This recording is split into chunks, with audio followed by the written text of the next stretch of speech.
Hello, hi, welcome once again to M5's English language learning program, Let's Speak English. I'm Gav Duncan and I'm here on your TV to help you learn English. Now, are you sitting comfortably? Yes? Good. And are you ready for today's lesson? Yes? Good. Okay, well let's learn English together. And hello to you all. Good afternoon to the gods of English, the chickens of the forest, the gnus of the plains, the gibbons of the jungle, and there was another group, wasn't there? I seem to remember another group. No, I can't remember. Never mind. There's no point in worrying about it now. Perhaps I'll remember later. Perhaps. Perhaps not. Okay, so welcome to everyone. Come in, come in, come in and sit down. Okay, so time for us to check. Are you all there? Sitting down with a cup of tea or coffee? Yes, check. Are you all there sitting down comfortably on a comfy chair or sofa? Yes, check. Ivan, are the animals behaving? Yes, Gav. They are following the drill. Okay, well then, in that case, we must be ready to get started. You're all there, sitting down, cup of something in your hand, ready for the lesson. The animals are behaving according to the way we drilled them. Isn't that right, Ivan? That's absolutely correct, Yuri. I'm not Yuri, I'm Gav. Oh, yes, sorry, my mistake. Don't worry about it, Ivan. Okay, moving on. We're already in the studio, so let's get stuck in to today's revision lesson. It's mini revision part 3. Let's hear it, fellas! Mini revision, mini revision, mini revision, mini revision, part 3. Ah, thank you, boys. That was lovely. And so, on we go into mini revision part 3. Well then, let's begin. Now, yesterday we saw what happened when Dave Squid didn't wake up at his usual time. He forgot to set the alarm and so he overslept. He slept too much. So, when he woke up, he realized that he didn't have enough time to do things at his normal speed. So, who remembers what he had to do? That's right. He had to rush. He had to hurry. He had to do things faster than normal. He didn't have enough time to do things at his normal speed. Like this lot.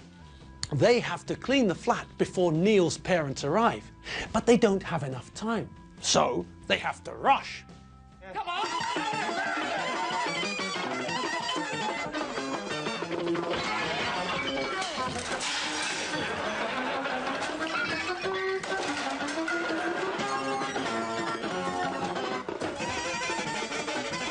Right, well, those boys know how to rush, don't they?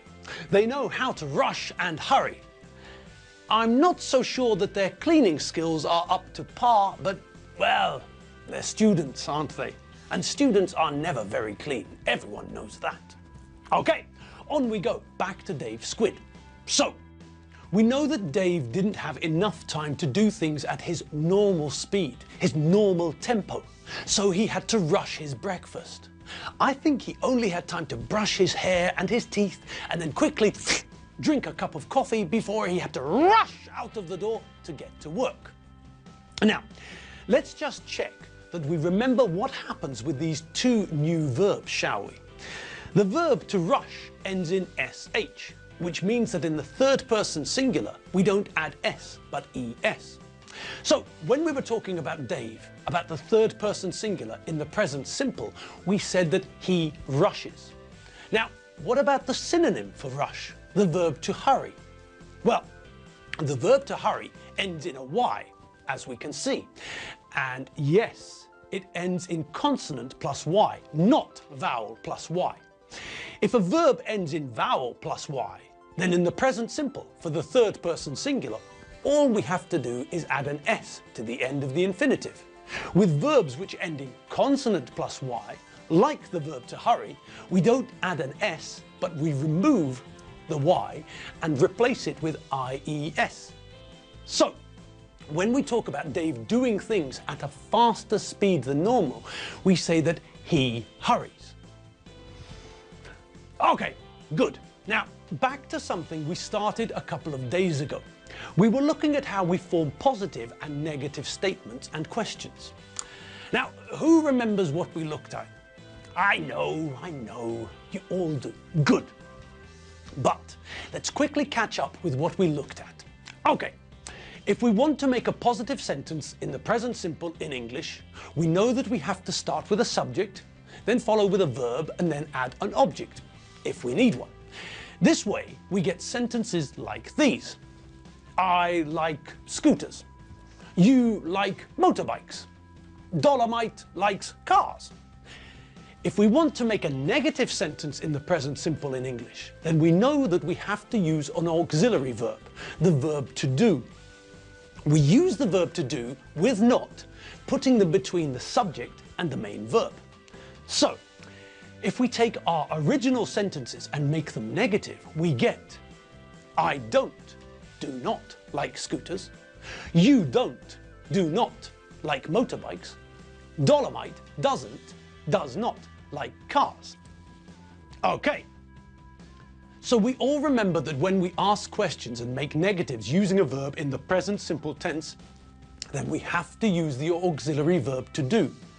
If we try to make negatives and questions without the verb to do, it sounds incredibly primitive. Yes, people can understand us, but it sounds like we're particularly stupid cavemen, like these guys. We not like motorbikes. I not like scooters. We not like motorbikes. Dolomite not like cars. I not like scooters. We not like motorbikes. Dolomite not like cars. See, you can hear how terrible they sound. So even if it's possible to understand what we're saying, remember that when we want to make negative sentence or ask a question using a verb in the present simple, we always need the auxiliary verb to do to help us. Now, when we make a negative sentence using a verb in the present simple, there are two areas where we have to pay attention. First of all, we have to make sure that we put the auxiliary verb in the right place. We can't just throw the auxiliary verb in anywhere we fancy. No. For a negative sentence using a verb in the present simple, we make sure that the auxiliary verb follows the subject. So, we start with the subject, I, you, Alfredo, or someone else, then add the auxiliary verb to do, and then add the word we always see when we're talking about negatives in English. What word is that?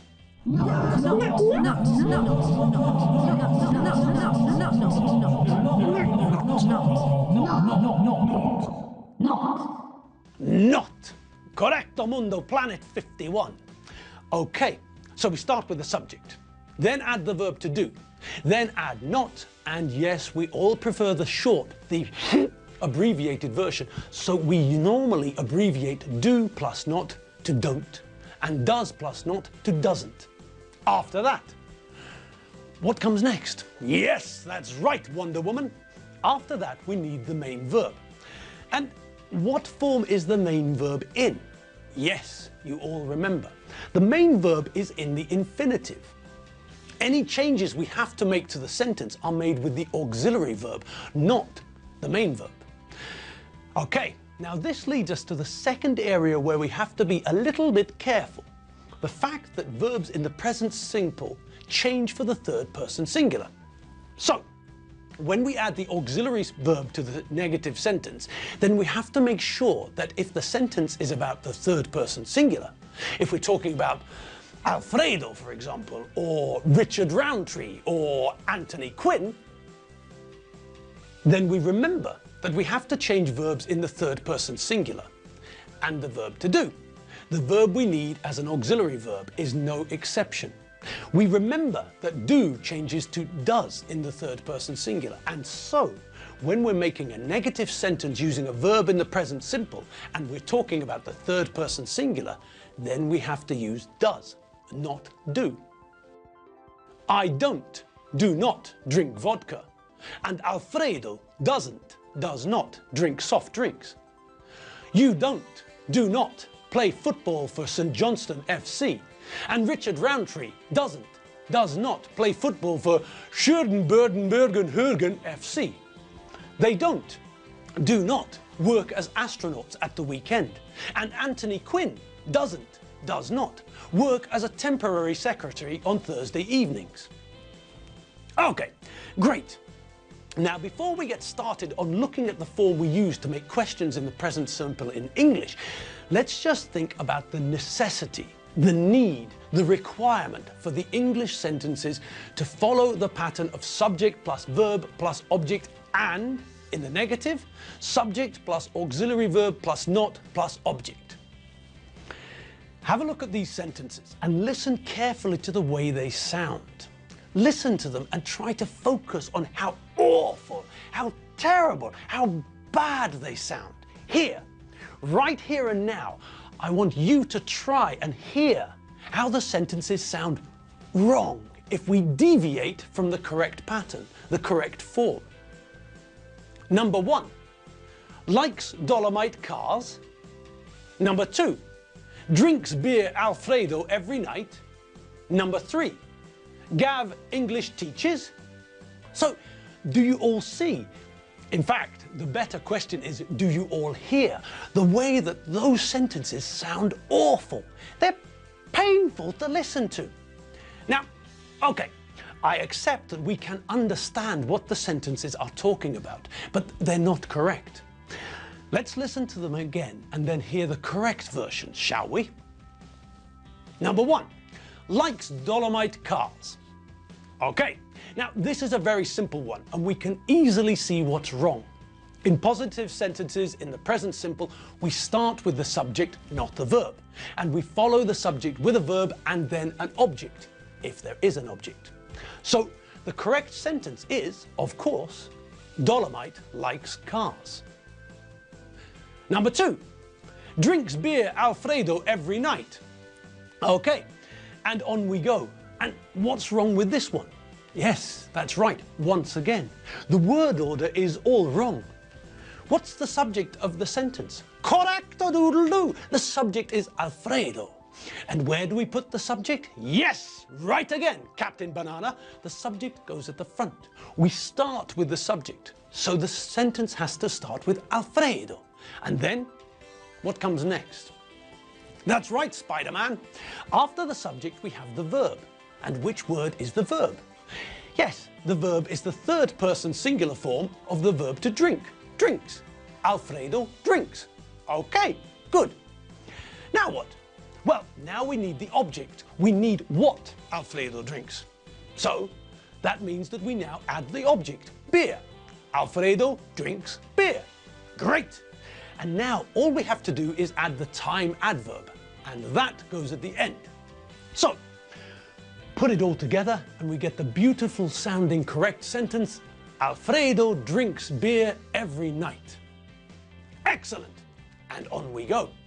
Number 3, Gav English teaches. Now, this one's simple enough, isn't it? What's the subject? Gav. That's right. Okay, and is the subject at the beginning of the sentence? Yes, it is. Okay, that's good. Okay, so what comes after the subject? Right you are. Now we need a verb. Okay, and so we have to move the verb to teach. Which is the third person singular form in this sentence? To the second position. Gav teaches. Good. And what comes next? That's right, Captain Wolfpants. Now we need an object. English. So the complete correct sentence is Gav teaches English. Brilliant. And that's it for the day. Yes, it's true. Our 15 minutes is up and it's time for us to go home. It's easy for you lot. Well, for some of you. Some of you are already at home. Now, you know what you have to do if you need some more English, don't you? Yes, that's right. toddle along to www.m5tv.hu and help yourself to the videos and vocabulary lists. I'll see you all tomorrow, but remember, have a great evening and get a good night's sleep. See you later. Bye.